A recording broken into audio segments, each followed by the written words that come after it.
Bonjour chers amis, c'est Cyril Delisle. J'ai choisi de parler pour la première fois sur ma chaîne de la guerre en Ukraine, euh, parallèlement évidemment de Vladimir Poutine. Euh, je ne résumerai pas la situation qui, je pense, est connue de tous aujourd'hui. Seulement, je vais donner mon avis tout à fait subjectif sur cette situation. J'essaie quand même d'être le plus objectif possible. D'abord, ce que je trouve étrange, c'est que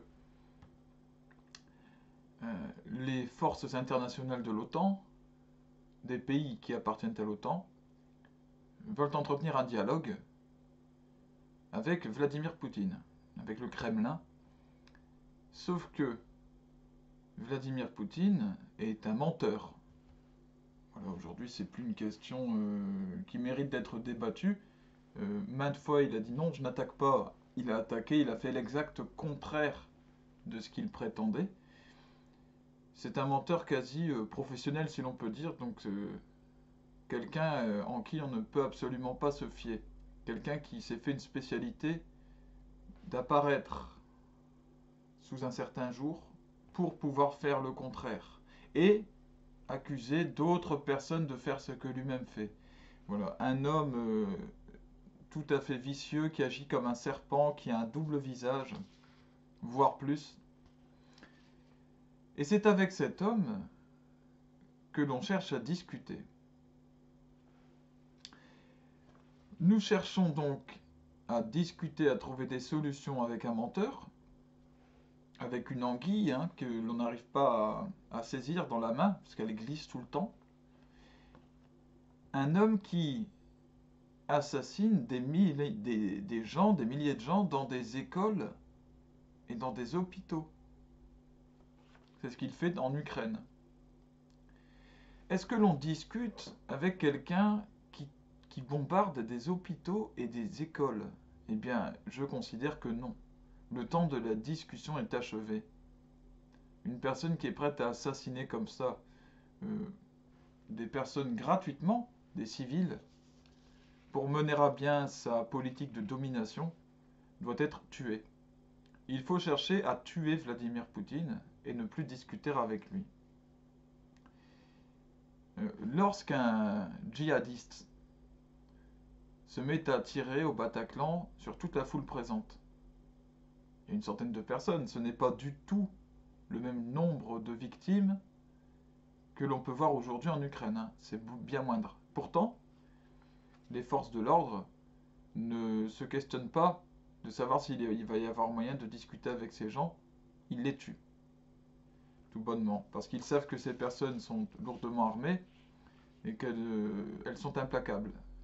Rien ne les fera reculer, elles se sont entraînées depuis longtemps pour cela, et elles veulent donner leur vie pour cela.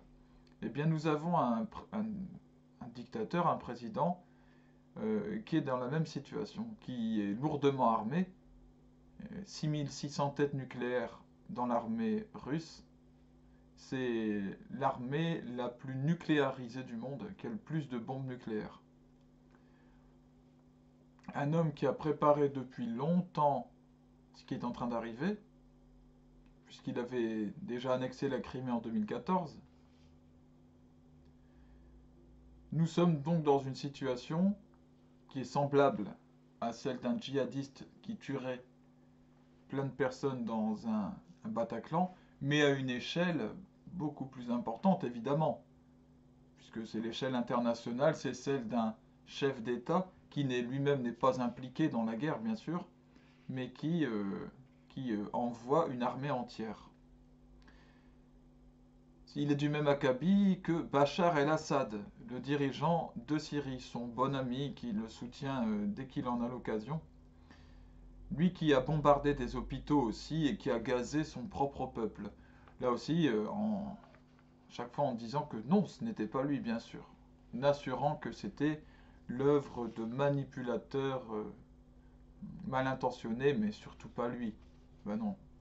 Jusqu'à ce qu'il se prenne des missiles de l'armée américaine ce tir a été ordonné par Donald Trump. À un moment, il venait encore d'attaquer son peuple. Et là, bizarrement, il s'est arrêté. Les attaques se sont arrêtées. C'est bizarre, hein? C'était pas lui, mais quelques missiles qui ont tué une grosse partie d'une délégation officielle là-bas. Paf.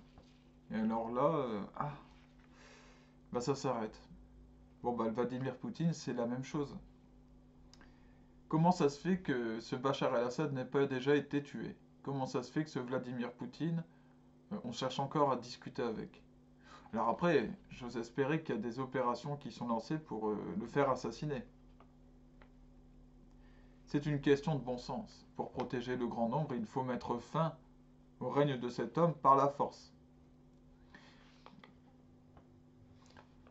Je fais remarquer aux âmes peut-être les fragiles, qui diraient bah non quand même, il faut laisser une chance, la discussion, table ronde.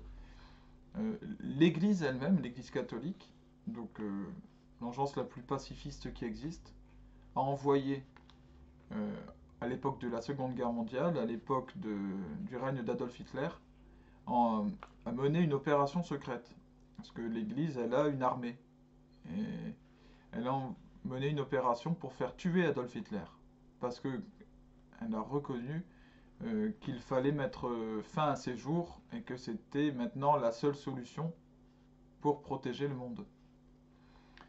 Eh bien, je crois que nous en sommes au même stade avec Vladimir Poutine. Il ne faut pas attendre plus longtemps. Encore une fois, quelqu'un qui bombarde une école avec des enfants, des mamans, des enfants, des civils, quelqu'un qui tue des civils.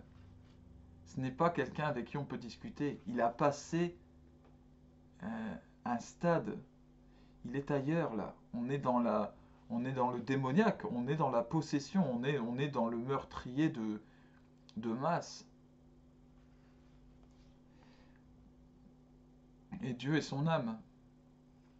Alors, on n'ose pas protéger le ciel syrien, ça c'est autre chose qui m'interpelle et qui m'agace beaucoup. Le président Zelensky demande à l'OTAN, en particulier aux États-Unis, de protéger le ciel syrien. C'est-à-dire de barricader, de détruire les avions qui ne seraient pas acceptés, tous les avions qui passeraient au-dessus de ce ciel. Donc en particulier l'armée russe. Mais les États-Unis ne veulent pas, par peur du déclenchement d'une troisième guerre mondiale. Parce que s'ils détruisent un avion russe, évidemment, il y a fort à parier qu'il y aura en face une réaction. Mais quelle honte! Quelle honte! Alors parce qu'on a peur de cet homme et de son armée, qu'on a peur parce qu'il va nous frapper, il va nous faire du mal, il va y avoir des morts dans une troisième guerre mondiale, alors on laisse des civils se faire tuer, des innocents, mais au moins il n'y en a pas beaucoup. Au moins c'est qu'un pays, c'est l'Ukraine, on les laisse entre eux, et puis sait-on jamais, une fois qu'il aura détruit l'Ukraine, peut-être qu'il s'arrêtera là. Mon Dieu, mais quel choix honteux, honteux. Ça me fait penser à ces gens qui passent dans la rue et puis qui voient quelqu'un se faire agresser. Oui, mais je vais pas y aller parce que moi j'ai ma femme et j'ai mes enfants, alors on va laisser cette femme se faire violer dans le métro. On va laisser cette personne se faire agresser par trois autres personnes. Parce que bon, parce que j'ai peur en fait. Combien de personnes allons-nous laisser se faire tuer par l'armée russe avant de réagir militairement? Voilà.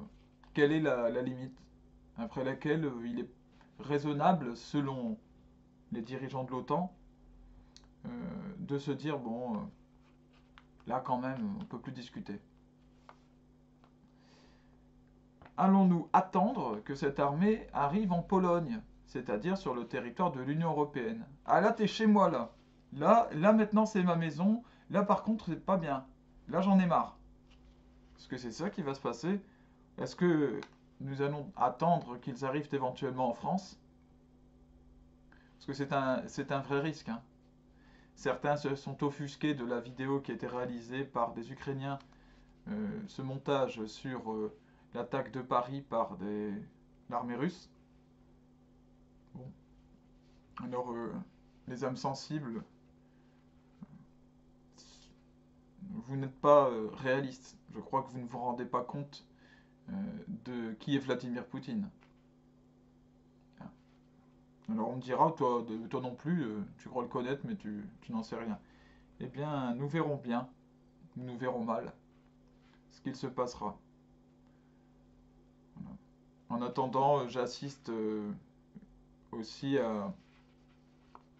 au spectacle de gens en France qui ne se rendent pas compte que c'est la guerre, qui ne prennent pas conscience des choses, qui continuent à parler à vivre dans des excès stupides, dans des excès de consommation, dans des légèretés grotesques, mondaines. Voilà, et je me dis, ben, peut-être que quand ce Poutine et son armée seront arrivés chez nous, s'il se passe quelque chose, que ça nous remettra vraiment les pieds sur terre. Que les esprits embourgeoisés en France seront ramenés à terre, seront ramenés au sol. Les pieds seront remis bien au sol, bien ancrés. Et que nous arrêterons avec toutes ces idéologies débiles qui nous polluent, qui font qu'on ne peut plus avancer vers le bon sens, justement. Voilà. Parce que Dieu peut se servir du mal, il peut se servir de celui qui est mal intentionné pour donner à son peuple ce qu'il lui faut. Ainsi s'est-il servi de Nabuchodonosor, roi de Babylone, pour punir son peuple Israël qui s'était détourné de lui. Il faut lire l'Ancien Testament et tout y est expliqué. Tout cela y est dit. Et peut-être que la France, l'Occident se sont tellement détournés de Dieu, font tellement n'importe quoi, ont tué tellement de gens par l'avortement par exemple, sur lequel j'enregistrerai bientôt une vidéo.